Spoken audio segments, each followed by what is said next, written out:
आज का विषय बड़ा सुंदर है। टाइटल दिया हुआ है विद्या और अविद्या के भेद।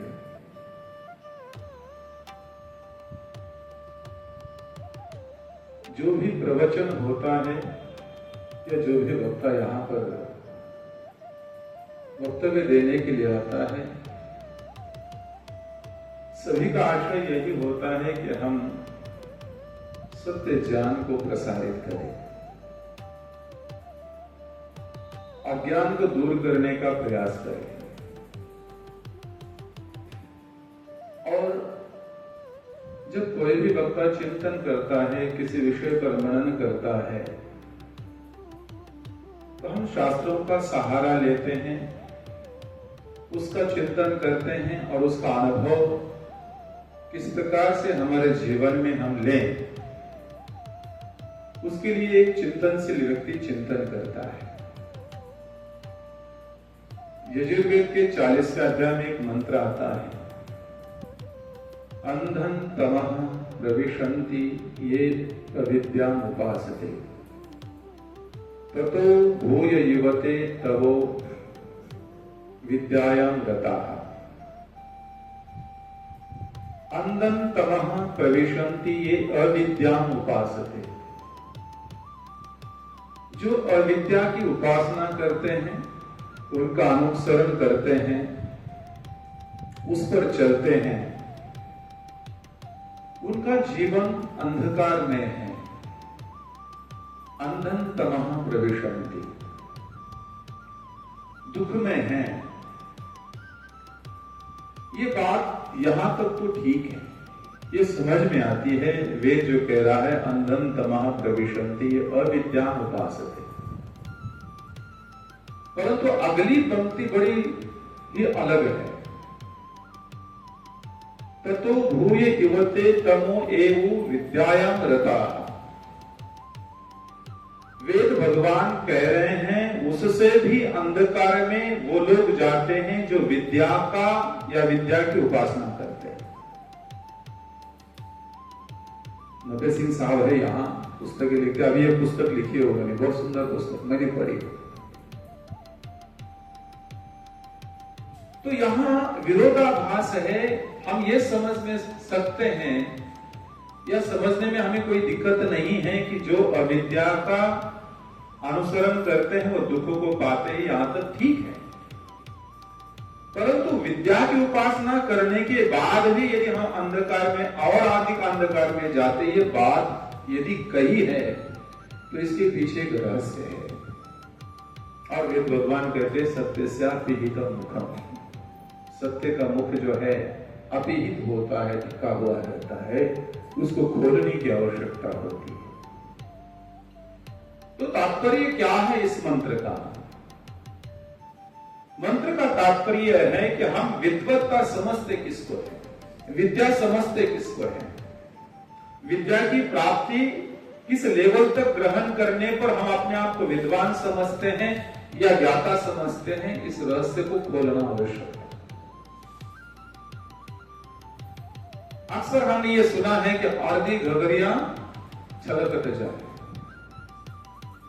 सुना है ना सभी ने? वो छलकती है क्योंकि पूर्णत्व उसमें नहीं है। और विद्या का मतलब केवल शब्द और शब्द के अर्थ तक को जानना नहीं। कभी कभी हम शब्द और अर्थ को जानते हैं, अर्थ के संबंध को जानते हैं, और जो अर्थ के संबंध तक सीमित है वो अधिक दुख को प्राप्त करते हैं। तो हमें उससे आगे बढ़ना है, अर्थात उसको व्यवहार में लाना है। यदि हम सच कहें, यदि हम कहें कि हम सच बोले, सच बोले, हमेशा सत्य बोलना चाहिए, सत्य के ये फायदे हैं, झूठ नहीं बोलना चाहिए, चोरी नहीं करनी चाहिए।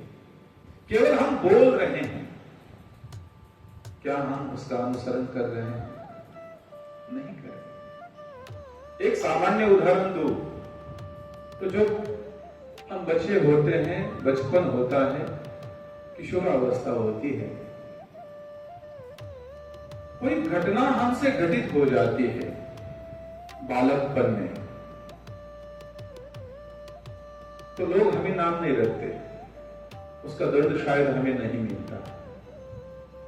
परंतु वो घटना, यदि वो गलती, यदि हम बड़े होने पर, जानवान होने पर, उम्र दराज होने पर करते हैं, तो उसकी गलती हमें सजा दिलाती है। वो गलती क्या करती है? सजा दिलाती है। तो अर्थ क्या हुआ कि यदि कोई जज, यदि बड़ा या राजा कोई गलती करता है, यदि घर का बड़ा सदस्य गलती करता है, तो उसका फल उसको अधिक मिलता है अपेक्षाकृत बचपन में की हुई गलती से। तो वेद भगवान ये कह रहा है कि अंधन तमहा, जो अज्ञानी है वो तो अंधकार में चले जाते हैं शायद वो, परंतु उससे ज्यादा अंधकार में वो लोग चले जाते हैं जिनको ज्ञान होता है, जो व्यवहार तक नहीं पहुंचे। इसलिए कहते हैं कि जो भी ज्ञान हम प्राप्त करते हैं, जो विद्या हम ग्रहण करते हैं, उसको व्यवहार में लाना। बड़ों के प्रति श्रद्धा करनी चाहिए, माता पिता का सम्मान करना चाहिए। केवल चाहिए होने से नहीं होगा, केवल ईश्वर का नाम जपने से कुछ नहीं होगा। ईश्वर के गुणों का चिंतन करना और चिंतन के अनुसार अपने आप को ढालना। जैसे ईश्वर दयावान है, हमें दयावान होना चाहिए। ईश्वर तेजस्वी है, तो हमें तेज को धारण करना चाहिए। ईश्वर कैसा है? ईश्वर स्व है, आनंद से युक्त है, तो हमें आनंद की अनुभूति करनी चाहिए। ईश्वर क्या है? भुवः है, दुखों को दूर करने वाला है। क्या हम यदि अल्प शक्तिमान है, फिर भी हमारे पास कुछ ना कुछ तो सामर्थ्य, हम अपने आप के दुख को भी दूर कर सकते हैं और चाहे तो हम दूसरे के दुख को भी दूर कर सकते हैं। तो वेद का सारांश क्या है? वेद मंत्र का सारांश ये है कि जो भी हम जानते हैं उसका व्यवहार तक लाना, अनुभूति करना, तब जाकर हम उसमें तर जाते हैं। अन्यथा जानने के बाद अधिक दुख की प्राप्ति हमें होती है। जैसे बचपन में जो घटना घटती है उसके मूलभूत तक हम नहीं चले जाते, परंतु जब हम बड़े हो जाते हैं, कोई घटना हमारे साथ घट जाती है, तो उसके मूल कारण तक हम चले जाते हैं। जो कॉज है, उसका कारण क्या है, जिस कारण से हमें दुख मिला है, और वो कारण यदि हम बार बार अपने जीवन में ले आते हैं तो दुख की पुनरावृत्ति हो जाती है। और उस कारण को हम समझ लेंगे, ये कारण, किस कारण से ये घटना मेरे साथ घटित हो रही है, ये अनुभूति हो रही है, तब जाकर हम उस कारण को दूर करने से हमारे दुख की निवृत्ति हो जाती है। तो यहाँ हमें कारण तक पहुंचने का जो ज्ञान है, वहां तक पहुंचने की आवश्यकता है। केवल और केवल शब्द, अर्थ और संबंध तक नहीं रोकना चाहिए। और हम देखते हैं, एक शास्त्रकार ने बड़े सुंदर कहा, बोधारो मत्सरग्रस्त प्रभवः स्मय दूषिता अवधोपहताश्चान्ये जीर्णमंगे सुभाषितम्। और क्या हुआ कि जब हम शब्द और अर्थ तक सीमित रहते हैं, तो कहते हैं कि उस व्यक्ति को घमंड आ जाता है, गर्व आ जाता है कि मैं जाता हूं, मैं जानने वाला हूं, मुझे यह आता है, मेरे सिवाय कुछ भी नहीं। तो ये बोधारो मत्सरग्रस्तः, तो ये जो बोधा रह जाता है वो मत्सर से युक्त हो जाते हैं। प्रबलः स्मय दूषिता, और जिनका प्रभाव समाज में है, जो स्वयं को राजा मानते हैं, सामर्थ्यवान मानते हैं, बुद्धिमान मानते हैं, वो क्या हो जाते हैं? प्रगस्मय दूषिता, गर्विष्ठ हो जाते हैं। तो विद्या ग्रहण का मूल अर्थ क्या है कि गर्विष्ठ होना है या गर्व से रहित होना है। धन संपत्ति कमाने के बाद, ऐश्वर्य कमाने के बाद, सामर्थ्य कमाने के बाद उद्देश्य क्या है? क्या झुकना उद्देश्य है या फिर लोगों को परेशान करना उद्देश्य है? जैसे तरु वृक्ष होता है, वृक्ष को फल आ जाते हैं, तो वृक्ष नम्र हो जाता है। विद्वान में जब विद्वत्ता आ जाती है तो उसमें सहजता होनी चाहिए। यदि वो अकड़ के चलता है, उसमें अकड़ आ जाती है, तो वो उसकी अपेक्षा दुख को ज्यादा प्राप्त होता है, जो विद्वान नहीं है। तो कहने का तात्पर्य क्या है कि जब भी कुछ चीज हमें प्राप्त होती है, उस चीज का, उस वस्तु का, उस ज्ञान का हम समाज के लिए यदि प्रयोग नहीं करते तो वो शून्यवत है, उसका उपयोग नहीं है। जिस चीज का स्वयं के लिए उपयोग नहीं है, क्या वो दूसरों के लिए हम उपयोग कर सकते हैं? जिस चीज को प्राप्त करने के बाद हम अपने परिवार से अलग हो जाते हैं, हम अपने समाज से अलग हो जाते हैं, हम अपने परमात्मा से अलग हो जाते हैं। जो तुम्हें वो बंधु कहते हैं, वो परमात्मा हमारा बंधु, सखा, बांधो, माता पिता है। यदि उसकी अनुभूति हमें प्राप्त नहीं हो रही है, यदि हम उससे अलग हो रहे हैं, तो निश्चित वो जो है ज्ञान न होकर के अज्ञान है, विद्या न होकर के अविद्या है। यथार्थ का बोध होना, यथार्थ को जानना, ये विद्या का मूल कर्तव्य है, विद्या का मूल ज्ञान है, मूल स्रोत है। यथार्थ को हम जाने, सत्य को सत्य कहें, झूठ को झूठ कहें, अपवित्र को अपवित्र कहे, पवित्र को पवित्र कहे। और ये तब होता है जब हम संबंध तक नहीं पहुंचते, अनुभूति तक नहीं पहुंचते। नीति शतककार भर्तृहरि बड़े सुंदर शब्द में कहते हैं, यदा किंचित जोहम विप इव मदान्ध समभव तदा सर्वज्ञोऽपि तव वद वलिप्तं मनः। यदा किंचित किंचित बुधजन सकाशादवगतम् तदा मूर्खोस्मीति ज्वरैव मदो मे व्यपगतः।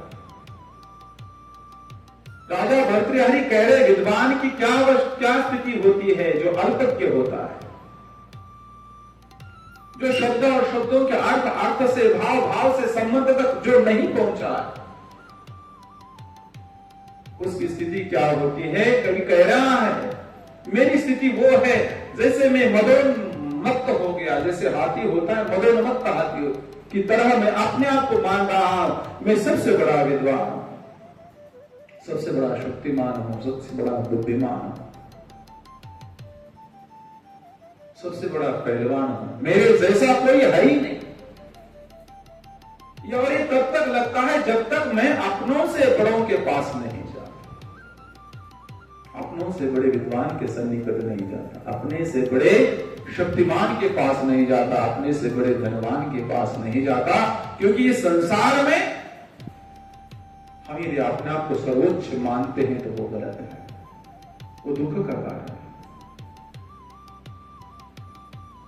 हम यदि अपनी सीमाओं को समझें, परमात्मा से बड़ा तो कोई है ही नहीं, परमात्मा से बड़ा ज्ञानवान कोई नहीं है, धनवान कोई नहीं है, ऐश्वर्यवान कोई नहीं है। इसलिए सतत जितनी भी जो भी हमारी स्थिति है, यदि हम अध्यात्म में बड़े हैं तो भी हमें परमात्मा का स्तुति करनी चाहिए, प्रार्थना उपासना करनी चाहिए। धनवान है तो धन के लिए परमात्मा से प्रार्थना करनी चाहिए, प्रभु जो आपने प्रदत्त, आपके द्वारा प्रदत्त धन है, ये मेरे लिए और मेरे परिवार से लेकर समाज और राष्ट्र के काम किस प्रकार से आए, वो सामर्थ्य मुझे परमात्मा दे। तो यदा किंचित जो हम बुध, और जैसे जैसे मैं सन्निकट चला गया किसके? विद्वानों के।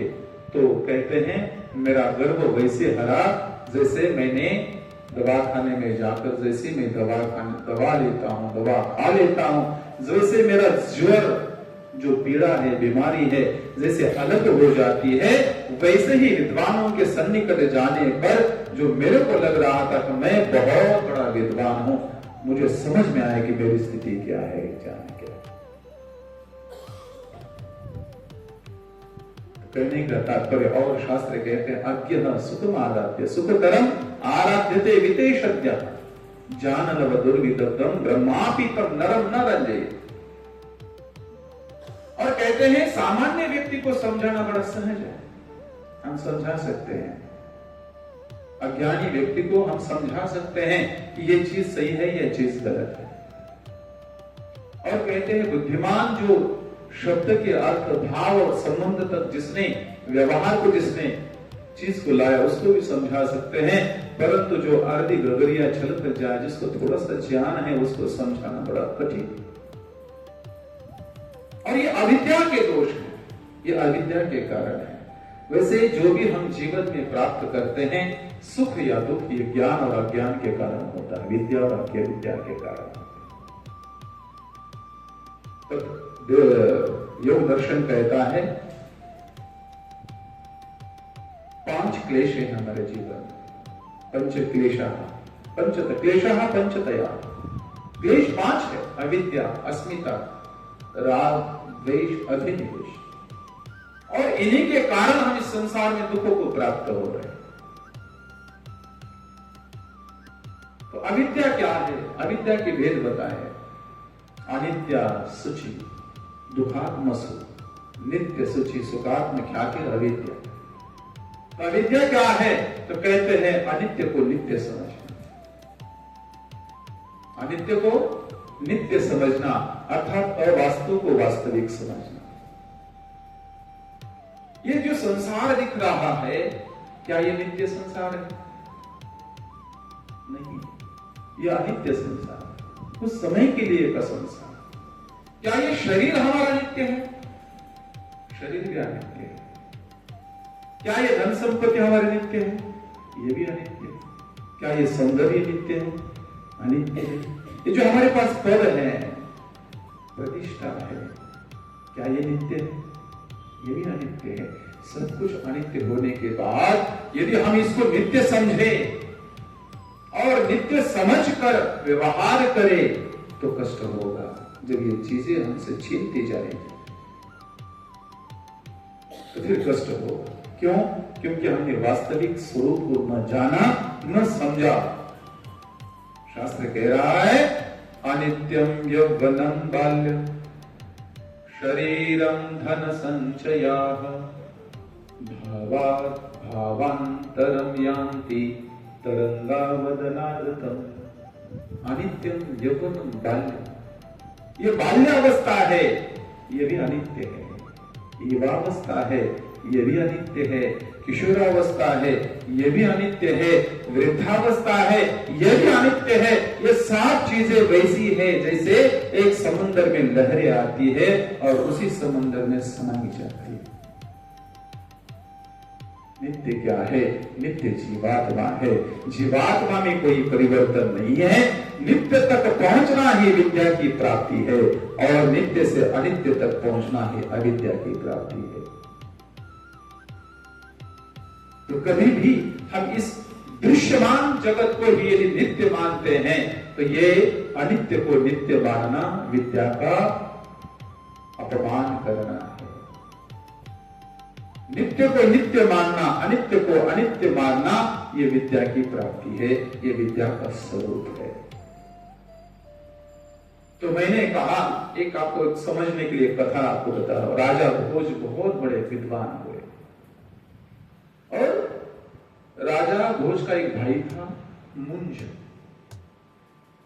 राजा मुंज और भोजराज के पिताश्री का जब अंतिम समय आया तो उन्होंने अपने पुत्र को अपने भाई के पास देते हुए कहा, भ्राता इसको संभालना, इसका संभाल करना, इसको आगे बढ़ाना। वैसे कानूनन वो राज्य का राजा होने, राजकुमार था, उसको राजा होना था। अगर राजा भोज के पिताजी ने ये सोचा कि इस समय ये राज्य यदि मैं इसको दूंगा तो हो सकता है ये राजा, ये जो मुंज है उसकी हत्या करेगा। हत्या करने से अच्छा है कि इसको राजा, मेरे भाई को ये राज्य सौंप दूं और बेटे को उसके हवाले कर दूं। समय बीतता है, जैसे जैसे ये पुत्र आगे बढ़ रहा है तो मुंज के मस्तिष्क में एक दिन आता है कि जैसे ये भोज बड़ा होगा फिर ये बगावत करेगा, राज्य छीनेगा, क्योंकि उसके मन में लालच आ गया था किसका? राज्य का। और उसने फिर अपने मंत्री को बुलाया, मंत्रणा की। कुछ लोगों ने विरोध किया, फिर भी विरोध को न मानते हुए षड्यंत्र करके एक व्यक्ति को बुलाकर कहा कि इसकी हत्या करो। राजा भोज जो बाल्यकावस्था में थे, बड़े विद्वान थे, जंगल में ले जाया गया और मारने से पहले उस व्यक्ति ने राजा भोज से पूछा, राजकुमार आपकी यदि कोई इच्छा हो तो बताओ। तो राजकुमार ने कहा, कोई बात नहीं, आप मुझे मार रहे हैं, मारिए, राजा का आदेश है, मगर मैं उस राजा को कुछ संदेश भेजना चाहता हूं, वो मेरा संदेश वहां तक पहुंचाइए, पहुंचाने के बाद आकर के वो मेरी हत्या करिए, कोई दिक्कत नहीं। और फिर एक पत्र पर राजा भोज ने अपने खून से लिखा, क्या लिखा? मांधाता च महीपति कृतयुगे लंकार भूतो गता सेतुर्येन महानदौ विरचित स्वसोदशा शान्तः अन्ये चापि युधिष्ठिरः प्रभृतया यान्ता दिवं भूपते नैकेनापि समङ्गता वसुमती मुञ्जत्वया स्थिति। बड़ा सुंदर इसमें लिखा, मांधाता च महीपति कृतयुगे। हे राजन, मांधाता जैसे बड़े बड़े राजाओं ने इस धरती पर राज किया है, फिर भी ये भूमि, ये राज्य उनके साथ नहीं गया। जिस प्रभु राम ने रावण की हत्या की, रावण का वध किया, और वध करने के उपरांत या पहले जिस राम ने समुद्र में सेतु बनाया, वो प्रभु राम भी नहीं रहे। अन्य चापि युधिष्ठिर प्रवृत्तया, और युधिष्ठिर जैसे धर्मराज भी इस धरती को अपने साथ नहीं ले गए। और संदेश क्या देते हैं? ये तो नहीं ले गए, परंतु शायद ये राज, ये धरती, ये वैभव, ये संपत्ति, ये सुख शायद आपके साथ आएगा। आपको धन्यवाद। जैसे ही उस मंज ने ये पढ़ा, जमीन पर गिर गया, उसकी आंखें खुल गई और रोने लगा। और फिर क्या हुआ, ये लंबी कथा है, तो तात्पर्य क्या है? फिर उसको राजा को लाया जाता है, बालों को ला करके तो राज्य सौंप दिया जाता है। तात्पर्य क्या है कि ये जो भी कुछ दिख रहा है ये क्षणिक है, ये नित्य नहीं है। नित्य क्या है? तो नित्य और नित्य केवल जो सत्य ज्ञान, वेद भगवान का ज्ञान है। तो इस नित्य को नित्य समझना और अनित्य को अनित्य समझना, ये विद्या और अविद्या का भेद है। नहीं तो हम क्या समझते हैं? हम समझते हैं कि यही जीवन अंतिम है। यावत् जीवे सुखम जीवे, चार्वाक का सिद्धांत है। यावत् जीवे सुखम जीवे घृतं कृत्वा ऋणं कृत्वा घृतं पिबेत् भस्मीभूतस्य देहस्य पुनरागमनं कुतः। जब तक जीना है मौज करो, ऐश करो, खाओ पियो, मजा करो। और यदि पैसा नहीं है तो ऋण ले लो, खर्च करो। जब हम चले जाएंगे तो किसको ऋण कौन चुकाएगा? क्या चुकाने की जरूरत है? परंतु ये सिद्धांत हमारा नहीं है। हम पुनर्जन्म को मानते हैं। पुनर्जन्म ये विद्या का भाग है, सत्य का भाग है। महाराष्ट्र में बहुत बड़े संत हुए, संत नामदेव। संत नामदेव के पास एक उनका शिष्य आता है और कहता है, महाराज आप बड़े इतने विद्वान हो, आपकी बड़ी ख्याति है। लोग कहते हैं कि आप जो कहते हो वो सत्य होता है, आप भविष्य वक्ता हो, भविष्य देखते हो। तो बड़े विद्वान साधु थे। महाराष्ट्र तो संतों की भूमि है। तो नामदेव जी ने एक क्षण में उसको कहा, तेरा भविष्य यह है कि तो आज, हाँ, और एक दो चीजें बताना, मेरा एक भविष्य बताना और दूसरा एक बताना कि आप हमेशा हंसते हुए बातें करते हो, हमेशा प्रसन्न रहते हो सभी के साथ। जिसने आपके साथ बुरा किया है उसका कारण क्या है, ये 2 बातें मुझे बताना। संत नामदेव ने कहा कि 8 दिन के बाद तुम्हारी मृत्यु हो जाएगी। अब दूसरा प्रश्न था, दूसरा प्रश्न सुनने से पहले ही वो व्यक्ति चला गया।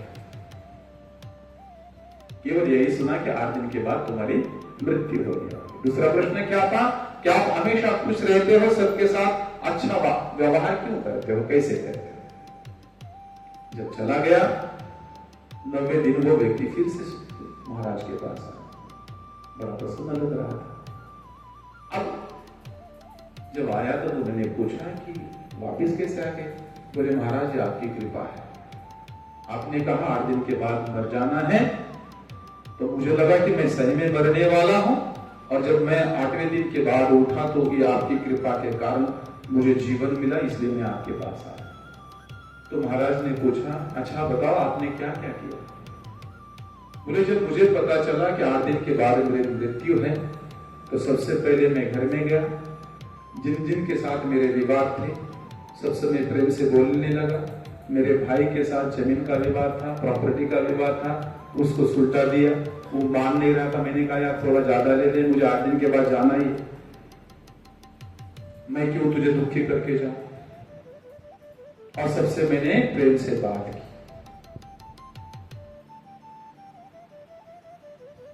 तो महाराज ने उनको दूसरे प्रश्न का उत्तर दिया, मैं भी यही समझता हूं कि 8 दिन के बाद शायद यदि मेरी मृत्यु हो गई तो ये सब कुछ यही का यही रह जाएगा।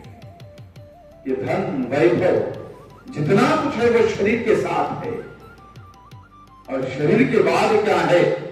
शरीर के बाद एक एवं सूर्य धर्म निधने तनुयातिया।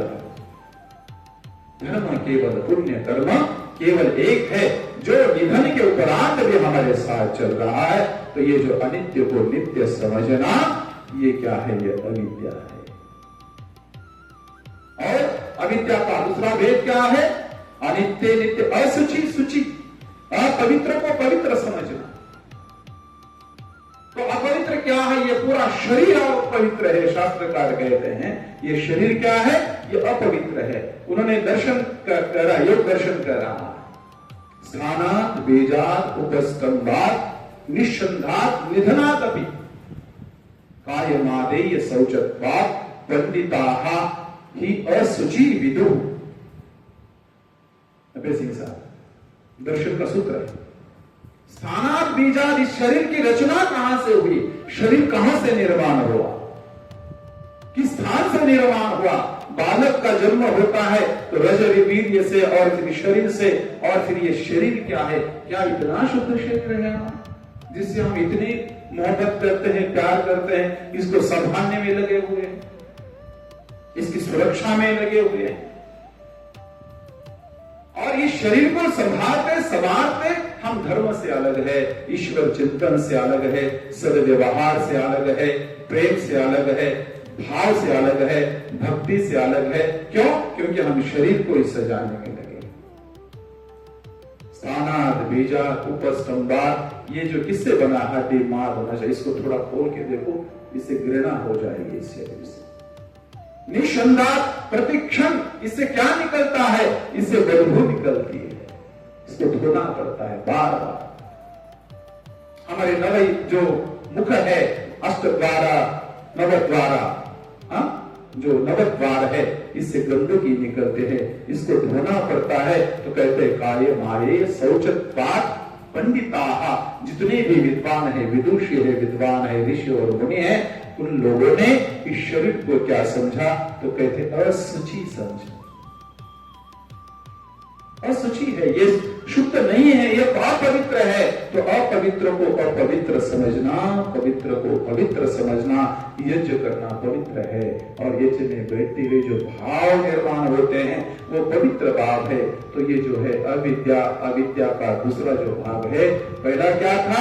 नित्य को अनित्य को नित्य समझना, ये अविद्या है। असुचि को सुचि समझना, यह अविद्या, अनित्या सुचि। दुखात्मत्व सुख, और जो दुख से युक्त है समझना। संसार में बहुत सारे दुख से युक्त व्यक्ति ये है, वस्तुएं हैं, मगर हम उसको सुख समझते हैं। जैसे हम अत्यधिक भोग में सुख समझते हैं। क्या भोग में सुख है? भोग में सुख नहीं है। जितना हम त्याग पूर्वक जीवन को जिए उतना उसमें सुख है। कहते हैं भोगान भुक्ता वयमेव भुक्ता तपोन तत्तम वयमेव तत्ता कालो न यातः वयमेव याता कृष्णा न जीर्णा वयमेव जीर्णा। भोगने की कितना भी संसार की जितनी भी चीजें भोगो, जितना भी भोग सकते हो, भोगने के उपरांत भी वो भोग समाप्त नहीं होगा। हम समाप्त हो जाएंगे। हमारी इच्छाएं कभी समाप्त नहीं, हमारी तृष्णाएं कभी समाप्त नहीं हो। तो तात्पर्य क्या है कि चिंतन हमें वहां तक करना चाहिए, उसका अंतिम छोर क्या है, भोग का अंतिम छोर क्या है, कितना खाए हम, कितना भोगे हम, लिमिटेशन होना चाहिए। क्योंकि ये शरीर जो है दो के लिए मिला, भोगा तो वर्गार्थम शरीर, भोग और अपवर्ग के लिए शरीर मिला, केवल भोग के लिए नहीं है। अपवर्ग का अर्थ है सुख प्राप्ति, अपवर्ग का अर्थ है मोक्ष प्राप्ति। इस संसार में हम यदि साधन को ही साध्य समझे, ये अविद्या है। ये शरीर क्या है? ये साधन है, साध्य नहीं है। साध्य क्या है? ईश्वर चिंतन मन। आप सभी, हम सभी धन्य हैं। उस दयानंद की हम सब पर बड़ी कृपा है, जिस दयानंद ने वेद का सार हमारे सामने रखा, आर्य समाज की स्थापना की, आर्य सिद्धांतों की स्थापना की। जो वेद लुप्त प्राय हो गए थे, ऋषि ने विदेशों से मंगाकर हम सबके सामने रखे। सभी माताओं बहनों को उसको पढ़ने का अधिकार प्रदान किया। तो ये जो है, मैं कह रहा था, अनित्य को नित्य समझना, दुख को सुख समझना, ये क्या है? अविद्या है। और कहते हैं, और सुख को दुख समझना, ये भी अविद्या है। इतना सुंदर शरीर मिलने के बाद, ईश्वर का ज्ञान क्या हम सन्निकट होने के बाद, वेदों का श्रवण करने के बाद यदि हम छल कपट करते हैं, तो क्या ये सही है? यदि हम असत्य बोलते हैं, तो क्या सही है? एक कवि ने बड़े सुंदर आनंद स्रोत बह रहा पर तो दास है, आनंद स्रोत बह रहा पर तो दास है, अचरज की जल में रह के भी मछली को प्यास है, अचरज की जल में रह के भी मछली को प्यास है, जिसको तो ढूंढता सदा तेरे ही पास है, आनंद स्रोत बह रहा पर तो दास है। तो ये जो शरीर है, ये साधन है, साध्य नहीं है।